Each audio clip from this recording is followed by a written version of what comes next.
जैसे ही उसने वो हार अपने गले में पहना, अगले ही पल उसकी रहस्यमयी ताकत ने उसे एक बेजान पत्थर की मूर्ति बना दिया। लेकिन हैरानी की बात ये थी कि पीछे खड़ी वो दूसरी लड़की बिल्कुल शांत थी, जैसे उसे पहले से ही सब पता हो। वो चुपचाप अपना कोट उठाती है और म्यूजियम से निकल जाती है, अपने सदियों पुराने प्यार की तलाश में। लेकिन ये सब शुरू कैसे हुआ? दरअसल एम्मा कोई साधारण लड़की नहीं है। उसका ये सफर हजारों साल पहले एक गरीब घर से शुरू हुआ था। वो बेहद खूबसूरत और नेक दिल थी, जिस वजह से वहाँ का राजकुमार उसे अपना दिल दे बैठा। लेकिन राजकुमार की माँ को ये रिश्ता मंजूर नहीं था, इसलिए उन्होंने एक जादूगर के साथ मिलकर एम्मा को वो श्रापित हार पहना दिया और बेचारी वहीं पत्थर की मूर्ति बन गई।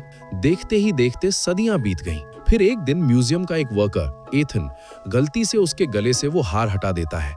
हजारों सालों से सोई हुई एम्मा अचानक होश में आ जाती है। ये देखकर एथन के पैरों तले जमीन खिसक जाती है। लेकिन एम्मा जब एथन का चेहरा देखती है तो हैरान रह जाती है। एथन बिल्कुल उसके पुराने राजकुमार जैसा दिखता था।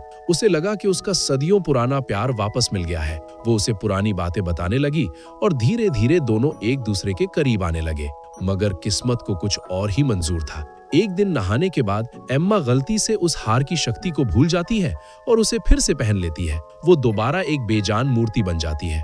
एथन जब ब्रेकफास्ट लेकर रूम में आता है तो उसे लगता है कि वो मजाक कर रही है, लेकिन उसे छूने के बाद उसे एहसास होता है कि वो फिर से पत्थर बन चुकी है। एथन का दिल टूट गया, पर उसने हिम्मत नहीं हारी। वो जहां भी जाता उस बेजान मूर्ति को अपने साथ रखता। किस्मत तब पलटती है जब म्यूजियम की दूसरी कर्मचारी ओलिविया की नजर उस हार पर पड़ती है। वो जैसे ही हार उतारती है, एम्मा फिर से इंसान बन जाती है। इधर वो दुष्ट जादूगर विक्टर, जो अपनी काली शक्तियों के दम पर अब तक जिंदा था, उसे एम्मा के बारे में पता चल जाता है।